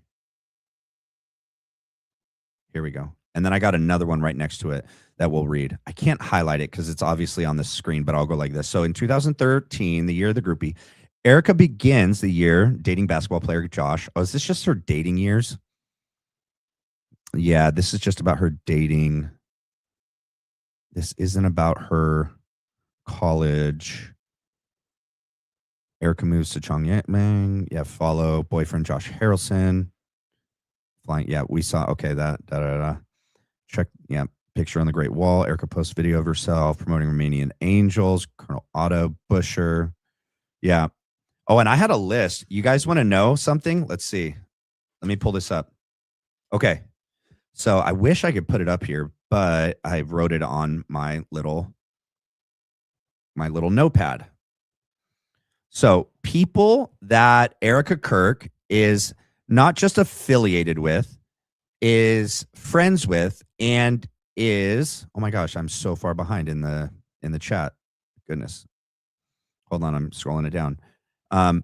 So Otto Busher, Greg Laurie, Rob McCoy, Hugo Salazar, and the pastor Jack Graham that she's going to be doing the speech in Dallas all have connections to people that have allegations, charges, or convictions of really bad stuff involving people under 18. So it just came up to me when I'm reading Otto Busher on here. Okay. And the Romanian government establishes, yeah, it's just nuts. She does. How can she partner with and work side by side with so many? And she's still doing it because she just did Greg Laurie. Rob McCoy was at the memorial, Hugo Salazar, and Jack Graham. Oh, I think Hugo Salazar's, that's one of the older ones, I think. But Jack Graham is the one that she's going to in Dallas. Okay. I think this is the old. Yeah, this is not the history I wanted, the timeline. Let's see. Yeah, I'll go through this another time, and then I'll have to screenshot it so that I don't drag you guys out with me as I find the exact timeline. Let me hit play. And they kind of clump this all together. But there's a lot of different layers to it. Well, as you have graduated from pageantry, I guess looking back, to 2012, 2013, as you got out of it and now, have a few years of experience under your belt in the professional world, What did pageantry really do for you? Pageants really taught me to have a thick skin and a soft heart, because whether that's the message boards that would tear people apart, they'd always say, don't read the message boards. And the first thing you do, obviously, is read the message boards. And you're like looking through them. That obviously, really gives you a taste of what the vicious side, I guess you could say, of the pageant. And then also for me, what afterwards, I really realized the fact that you are, and I'm not trying to diminish the fact of being a title holder, but for that short amount of time, you're a hometown hero. You have these autographs, you have all this stuff going on, you have these photo shoots, you have double booked events, you're going to all these different parties, and whether that's political or local, and you're really heavily involved in the community. And so going to all these parties, rubbing elbows with very affluent, connected political figures. I mean, do you think that's where she could have met? I mean, we also know her mom had connections and relations to the Farnsworth and the Boyers. But for sure, Erika, at any point in those days, is when that relationship, that friendship could have been kindled. But we know it goes way back, which is just crazy that all the people that she knew for years end up being the people that surround Charlie. And then all of a sudden it just stops and it's just quiet and no one's calling your phone anymore and no one's wanting to have you at their events. And all you have is this, plastic rhinestone crown in your closet turning black. And so you're just, sitting there realizing the vapor and all of it. And for me, it was one of those, because I had that experience. I went through that. And for me, it was one of those things where it really taught me that obviously that there's a futility to it, but at the same time to really embrace that moment of your life and get as much as you can out of it from the standpoint of the people that you're supposed to meet. You learn so much about yourself. You have to be able to think on your feet. You have to be able to engage with people and in a way that's inspiring and uplifting and empowering. But it also teaches you how to deal with defeat that's completely out of your hands, that is so heavily based on something as simple as what you look like and, what's on a piece of paper and what you look like in photographs. So it's a really interesting dynamic of learning to have a thick skin and a soft heart, but also being able to surpass after Miss USA and be able to literally recreate yourself in a way after the pageant so that you're not stuck in those glory days where you continue to look back and be like, oh, those were the days. That's when I was my best shape. That was when I did this. That was it. And then like posting photos of like, oh, TBT when I was thin and a size 4 and all this stuff. And now you're like doing something totally opposite of what you originally wanted to do. I think we just get bit by this bug of fame so quickly and so temporarily that we get attached to that. And then we start seeking that and we start running after that. So it really teaches you, reality in all of this and how much that crown really doesn't define you. And you really have to put everything into perspective afterwards. I love that message. So as things have changed over the years now, and we just talked about kind of the current state of pageantry, if somebody comes up to you and asks you, I'm thinking about competing in a pageant, what would you say to them at this point? I would say do it. I would never tell someone not to do. All right. So one of the bummers that I did not have the ability to do yet was listen to the rest of this. I didn't get fully through it. I don't know how long it's going to go on where they're just talking about nonsense, and I don't want to drag you guys out, but I can timestamp it and we can finish it. I did want to. Have you guys seen this? I wanted to see this interaction. Why is it not? Okay, hold on. Nope, that's my face. Just kidding. Have you guys seen this interaction with them?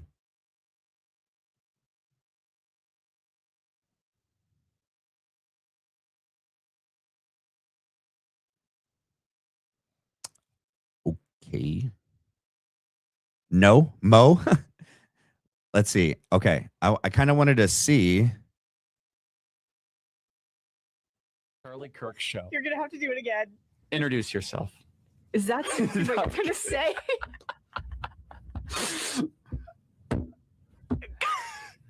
Hey, everybody.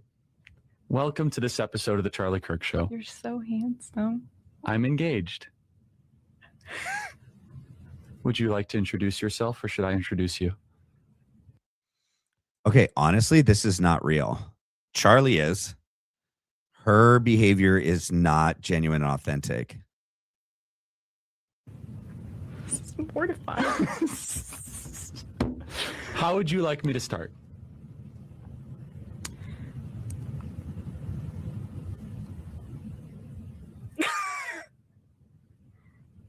All right, we'll try it again. Hey, everybody. Welcome to this episode of The Charlie Kirk Show. Joining me is the most special guest, my fiance. That was a really long pause. We're going to be here for hours, you guys. I'm sorry. Okay. So you started Turning Point in 2012, right? So Trump's first rally in Arizona was when?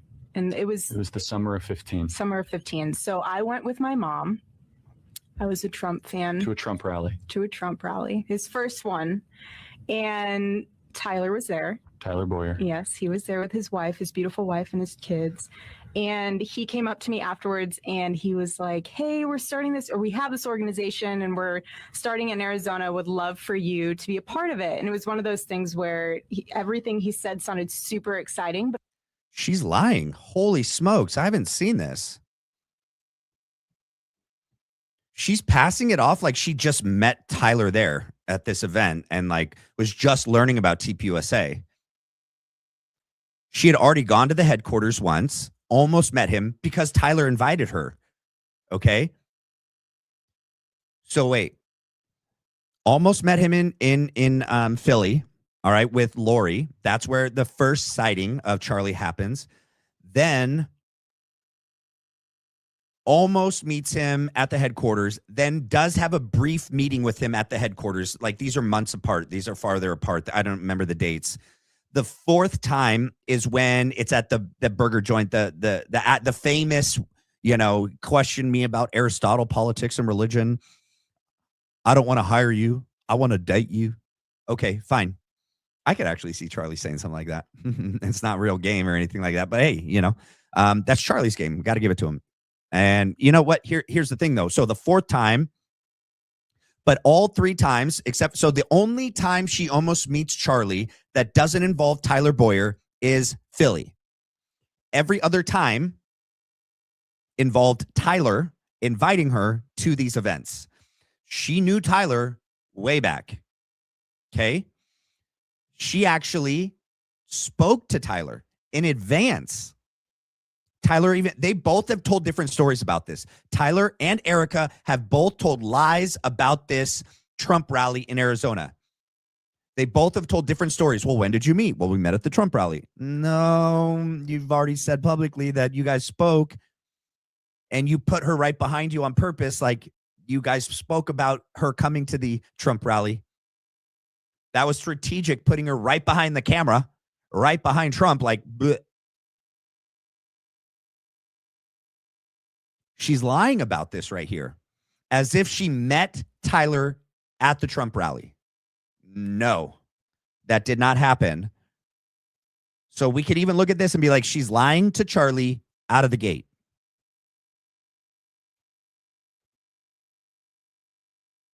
I was getting ready to move to New York, and that was a season of life that I really prayed about, and it was something that I needed to move on towards. And so I said, thank you for all the information, but I am moving to Manhattan. And I was like, stay in touch. And we didn't really stay in touch all that much. And then I went to Israel. And what year was that? That was 2 years ago? 2018. 2018. That was May of 2018. And that was the embassy opening. Ooh, my timeline is off. I thought the embassy happened first. So, the Trump rally happened first. So that might even be, we'd have to look back. Charlie was at the Trump rally, right? In Arizona in 2015. So there's even a potential introduction and meeting that was supposed to happen then.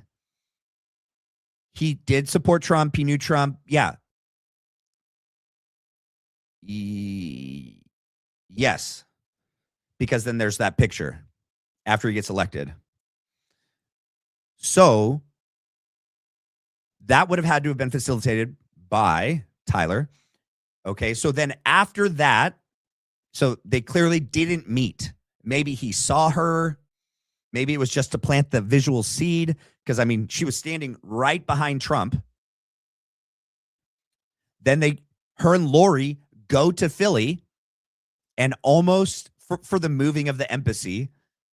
Okay. It's just perfect timing. It wasn't like Tyler's like, hey, a little bird told me he's going to be in Philly. Yep. He's going to be there. Yep. Don't worry. Candace is going to be there. Don't worry, though. She's not a threat. They're just like brother and sister. He'll be at the ticket line at such and such a time and such as a date. I mean, just bump into him. Drop your pen. Step on his foot. Okay. Didn't work out. Didn't end up meeting him. Don't worry. They tried 2 more times back in the States at the headquarters. Doesn't get to meet him. Then meets him very briefly. Then is the famous meeting. But she's lying as if this wasn't part of the whole plan. So I happened to be there in Israel too. And so I was on a pilgrimage with my mom in Israel, and it was our last day, and we were standing in the ticket line. And I remember just trying to deal with pulling together all of the documents and stuff at the ticket counter. And I turned around and I saw someone who looked super familiar, but I've never talked to them or met them before. And I looked at him and I was like, turned over to my mom and I was like, he looks really familiar, and didn't say anything. And then came back home and got a message from Tyler, from who I had met at the Trump rally. And he was saying, hey, you should come. She did lie. Oh my gosh. I'm so glad we watched this. You're watching my live reaction in real time. This is genuine right here. Holy smokes. You guys, she is lying to him right here.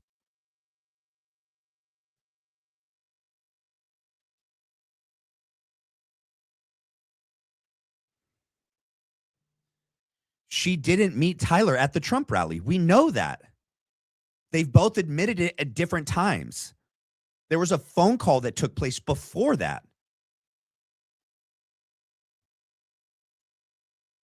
She's lying to him and lying about her story. I thought she was going to say that they met and in Philly or had an interaction and that he was going to like agree. But I was like, no, because publicly Candace was like, nope, they never didn't interact. The story is that she saw him from across the room and was like, hey, man, look at that. And Lori was like, I have no idea who that is. Yeah, lies. She was like, sweetie, did you bump your head? That's the whole reason why we came here. Did you forget last night we were following them? He just never separated from Candace. There was never a good opportunity for you to accidentally meet him. Did you forget? You've publicly said you came to Philly to find a husband. And it just so happened that your future husband was there and that you almost met him. That's just a coincidence. Okay.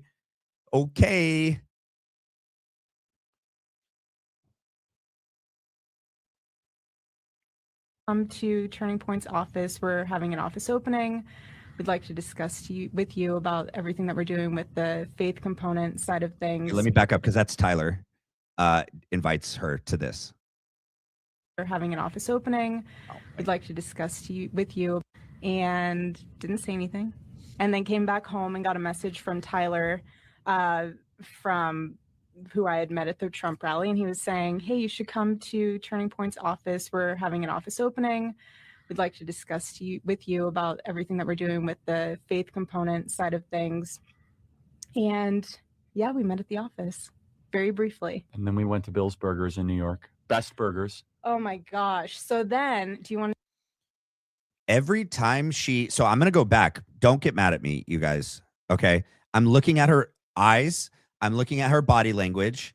I'm looking at a lot of different things when she's telling him something that we know now is a lie. We know for a fact it's a lie. And I'm watching her say it to him.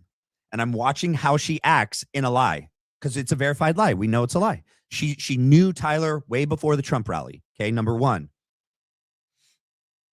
Comes back, and now she's trying to tell him this story right here as if it's the truth. Let's watch. And then I'm not going to rewind it again, but just pay attention. For all the information, but I am moving to Manhattan. And I was like, stay in touch. And we didn't really stay in touch all that much. And then I went to Israel. And what year was that? That was 18 And that was the embassy opening. So I happened to be there in Israel too. And so I was on a pilgrimage with my mom in Israel. And it was our last Is that what they call it when you're trying to find a husband? A pilgrimage? day. And we were standing in the ticket line. And I remember just trying to deal with pulling together all the way around, and super familiar, but I've never talked to them or met them before.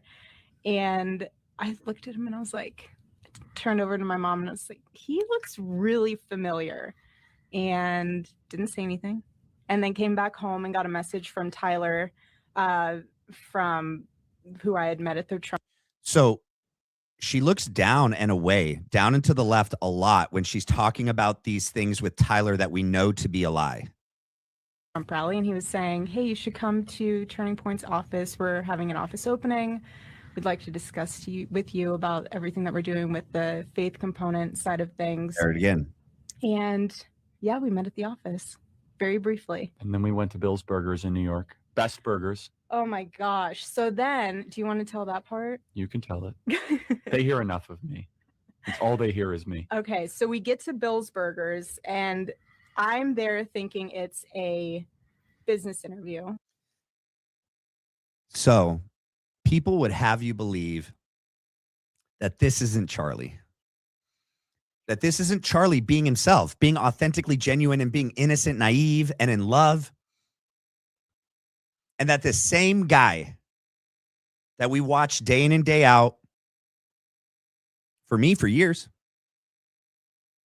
would pretend, for whatever reason, would fake his death and then be running this whole op from behind the scenes. Sorry, man. Not at all. Especially when we're catching this young lady, verified lies from the get-go. Lies about her past from before. That doesn't add up. It started that way. Right. So we sit down and you grill me for what, 3 hours? Yeah. Easily. On philosophy, politics, Culture. religion, culture, Economics. What else? Everything else you can imagine, he grilled me. Anything he talks about on his podcast show, he grilled me on, pretty much. Just didn't record it.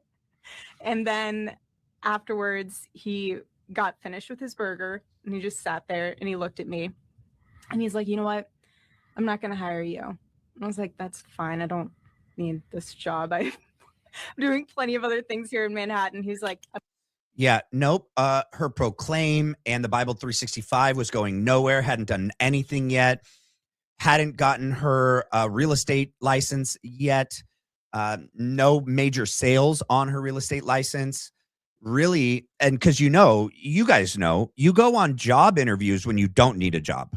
Yeah, because that's just something everyone does. They're like, hey, I really don't need a job right now. I'm going to go on a job interview. I'm going to date you. And you want to take it from there? And you said you were kind of confused.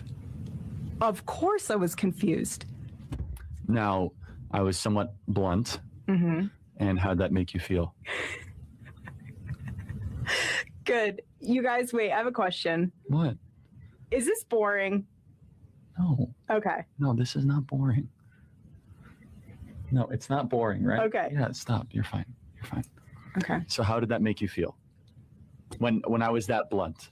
And I ask because people are trying to obviously compare this to their own life. Mm-hmm.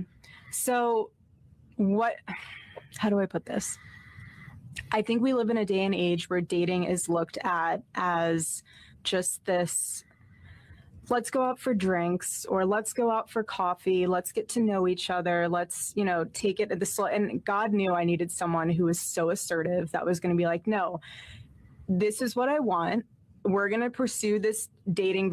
Holy smokes. This is freaking gold.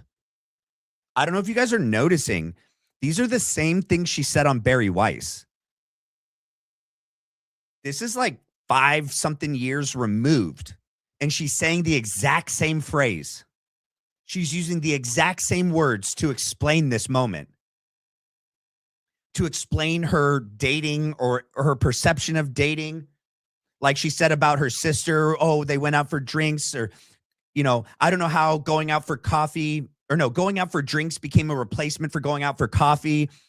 I live vicariously through my roommate, who was my cousin, but would go out to drinks and then go out to dinner.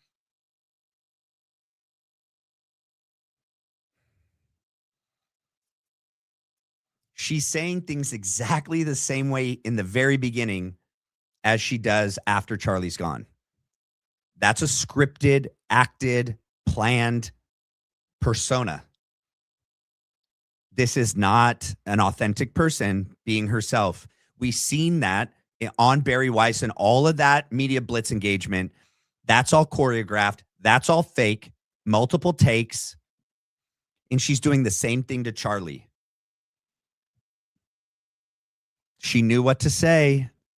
She was saying it then. And she's even fooled a lot of Christians today with what she's saying here. She said on that, after the event and being on media. Very seriously and go from there. And so I think I was taken back by the fact that you were assertive and you knew what you wanted, but at the same time, it was something that I didn't even know I needed. And I was like, you know what? He's the guy. And I remember trying to process it on the walk home, because I literally had to walk from Bill's Burgers, was that 52nd? Right near Rockefeller Center. Yeah. Right, all the way back to 30th and Madison, just trying to That's process. back when New York was home. A city. Oh, and home for me. Mm-hmm. And I remember calling my mom and she was like, did you get the job? And I was like, no, but I got a boyfriend.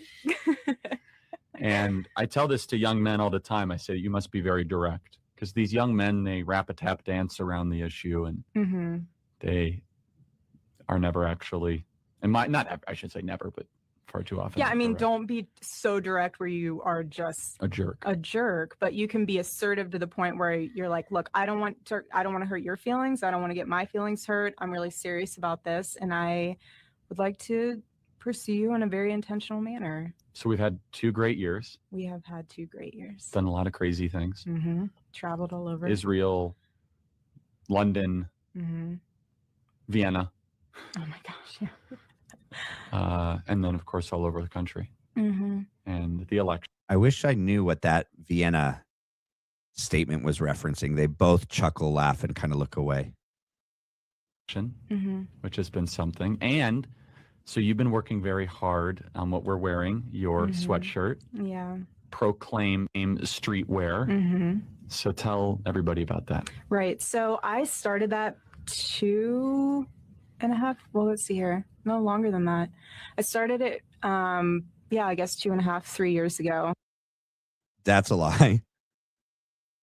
They didn't even have the domain until after they were married. What is going on? She had 4, 5 articles of clothing on the website. So this is the relaunch of it, but back in August of 2016, I was coming home from Boston, from New York, and I had a friend send me this video. I don't know, did you ever see it? It's the video on YouTube where this homeless guy is sitting on the subway freezing, and someone else on the subway sees him and I might have saw it. Yeah, walks over to him, puts on him, the freezing man, his sweatshirt and his t-shirt, and clothes him, and has zero dialogue with the homeless man. And to me, it just showed how powerful it is, how your actions speak more than your words. And so for me, I was in and out of sleep on that train, and Isaiah 61 kept being talked about in my dream. And so when I woke up, I read Isaiah 61, and it was just beautiful. It was so powerful. And like most times when you read scripture. You're like, this is beautiful. I'll, live it out. But what am I, I'll go about my day. So then it wasn't until my grandfather had passed away in October of that year that I came across really the mission and purpose of Proclaim Streetwear. And I love my grandparents. You know that both of us do. We've always had a soft spot in our heart for our grandparents. And so when he passed away, to cope with that, he passed away at 3:11 p.m. And I went through every single Bible verse of chapter 3, verse 11, and came across Luke chapter 3, verse 11, that says, if you have 2 shirts, give the second one away to someone in need. And that's a paraphrase, but long story short, I started to pay attention more to the unnoticed in the city of Manhattan, and all these people on the streets during the colder seasons who didn't have really anything. I mean, they had a t-shirt or a blanket or a comforter to keep them warm, but a lot of them are just on the streets freezing. And I remember even just taking pictures on my phone to just remind me of either where they were on the cross street so I could bring them something if I passed them again, or just to be able to use that as fuel and as a drive to continue to push towards getting Proclaim going. So I was like, this is the mission. Isaiah 61 and Luke 3:11 blended together. So that's Proclaim Streetwear.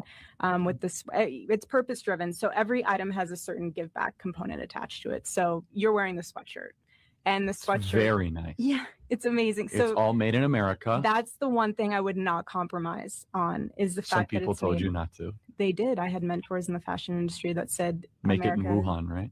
That's what they said. Yeah. No. I don't think really anything good comes out of Wuhan. They said go make it in China, but They did. This is made in America. So it's made in LA, and then our other items are made in Manhattan. But everything, that's something I just would not compromise on, was making it in the States. I believe you invest in what you believe in. And to me, that's the American seamstress, the American worker, the American mill. She never talked about the give back component.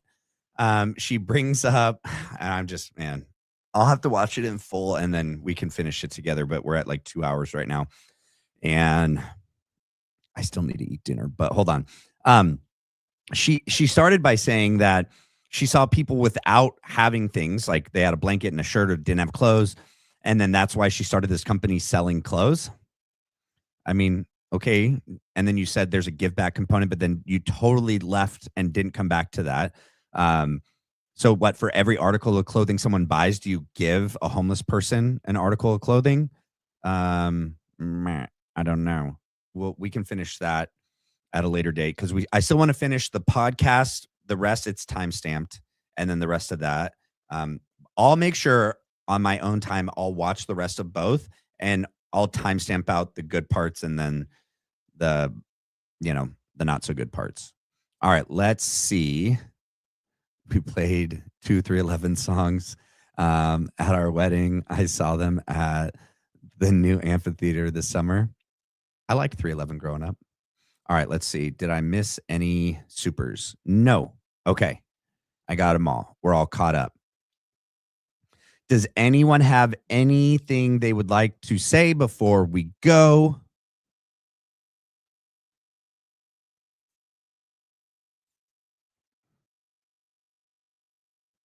No? When she says hi.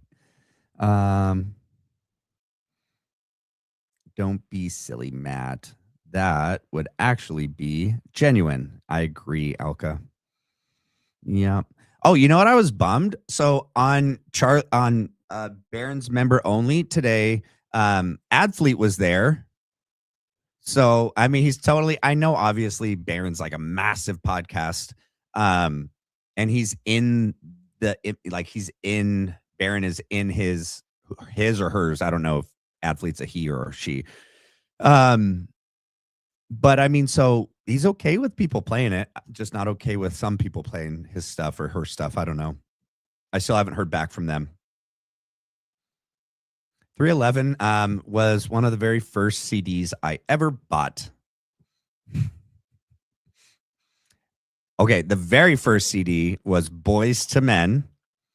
And then I think my next CD was 311. Those were, and I think I was, Boys to Men was like 4th or 5th grade. And then 311 was like 6th or 7th grade. Oh, those were the days when America was America. But anyway, all right. Thank you guys so much. You guys are the best. We had over 250 at least, and over for almost the whole stream. That's amazing. Thank you guys. That's all you. Love you guys. If you guys didn't do it already, because I know that there's a lot of people that watch that don't participate in the chat, and that's totally fine. A lot of times when I'm like watching other, I'm not up in the chat. I'm just watching. But can you guys please, if you haven't already, hit the like, hit the subscribe, make sure to click all. You get notified when we go live. I don't know if Blake was in here at all at any point tonight in the beginning. He's driving back. He was busy. Hopefully I'll get with him and we can plan the next collab. And then I was even thinking of maybe doing like a triple collab with Greg, the lawyer, the Entheogenic Esquire, and Blake and me. But I'll let you guys know when that's coming. Other than that, God bless you guys so much. I love you guys. You guys are the best, supportive, consistent, amazing community on YouTube. Thank you, Mystic. Thank you, Renata. Thank you, Glenn Coco. Thank you, Bree. Thank you, Jim Bear. Those are our mods. Give it up for the mods. And thank you for all the people that are here, whether you're in the chat or you're not. Thank you for coming. I hope you guys enjoyed the show. I'll see you guys next time. God bless.